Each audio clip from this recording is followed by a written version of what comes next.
क्या आप जानते हैं, नवरात्रि में कलश स्थापना गलत दिशा में करने से आपकी पूजा अधूरी रह सकती है और सही विधि से की गई स्थापना घर में धन, सुख और सकारात्मक ऊर्जा को आकर्षित करती है। तो दोस्तों, आज हम जानेंगे घर पर कलश स्थापना की संपूर्ण विधि, सही दिशा और मंत्र, जो शायद आपने पहले इतनी डिटेल में न सुनी हो। नमस्कार दोस्तों, स्वागत है आपका अपने सारा वॉइस चैनल पर। आज की वीडियो आपके लिए बेहद खास है, क्योंकि कलश स्थापना नवरात्रि, पूजा पाठ और शुभ अवसरों का सबसे महत्वपूर्ण हिस्सा मानी जाती है।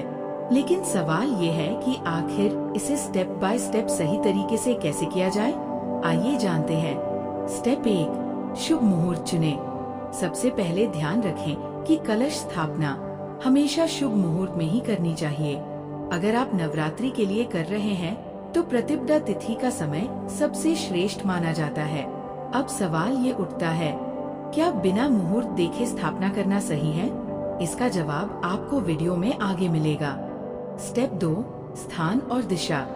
कलश हमेशा घर के पूजा स्थल में ही रखें। उत्तर पूर्व दिशा, ईशान कोण सबसे उत्तम मानी जाती है, लेकिन अगर जगह कम है तो आप पूर्व दिशा की ओर मुख करके भी स्थापना कर सकते हैं। सोचिए, अगर कलश को पश्चिम दिशा में रख दिया जाए तो क्या असर होगा? इसका असर जानकर आप चौंक जाएंगे, और वो है नकारात्मकता का प्रवेश। स्टेप 3, सामग्री की तैयारी। एक स्वच्छ मिट्टी या पीतल का कलश लें। उसमें गंगा जल, चावल, सुपारी, सिक्का और पंचरत्न अगर उपलब्ध हो डालें। कलश के ऊपर आम के पत्ते सजाएं और नारियल रखें। नारियल पर लाल चुनरी या मौली बांधना न भूलें। स्टेप 4, स्थापना विधि। पूजा स्थल पर एक चौकी रखकर उस पर स्वच्छ कपड़ा बिछाएं। उस पर हल्दी, चावल से अष्टदल 8 पंखुड़ी वाला बनाएं। अब मंत्र उच्चारण करते हुए कलश को स्थापित करें। स्टेप 5, मंत्र उच्चारण। कलश स्थापना के समय ये मंत्र बोला जाता है: पृथिव्ये नमः, अपः स्वाहा, अग्नये नमः, आदित्याय नमः, सोमाय नमः, विष्णवे नमः। इन मंत्रों के साथ श्रद्धा से जल छिड़के और देवी माँ का आवाहन करें। स्टेप 6, देवी का आह्वान। कलश को माँ दुर्गा का प्रतीक मानते हुए दीपक और अगरबत्ती जलाएं।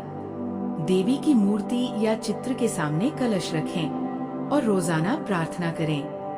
और ध्यान रहे, दीपक हमेशा घी का हो और पूजा में ताजे फूल अर्पित किए जाएं। अगर कलश में रखा जल समय से पहले सूख जाए तो तुरंत जल बदलें और दोबारा मंत्र पढ़ें। पूजा खत्म होने के बाद कलश के जल को घर में छिड़के। इसे अत्यंत पवित्र और उन्नतिदायक माना गया है। तो दोस्तों, इस तरह से कलश स्थापना करने पर घर में शांति, सुख, समृद्धि और देवी माँ का आशीर्वाद प्राप्त होता है। याद रखें, कलश केवल मिट्टी या पीतल का बर्तन नहीं है, बल्कि ये सृष्टि और सकारात्मक ऊर्जा का प्रतीक है। अगर ये जानकारी आपके लिए उपयोगी रही हो तो इस वीडियो को लाइक जरूर करें और चैनल को सब्सक्राइब करना न भूलें, ताकि ऐसे ही और भी वास्तु और धार्मिक ज्ञान आप तक पहुंचता रहे। जय माता दी।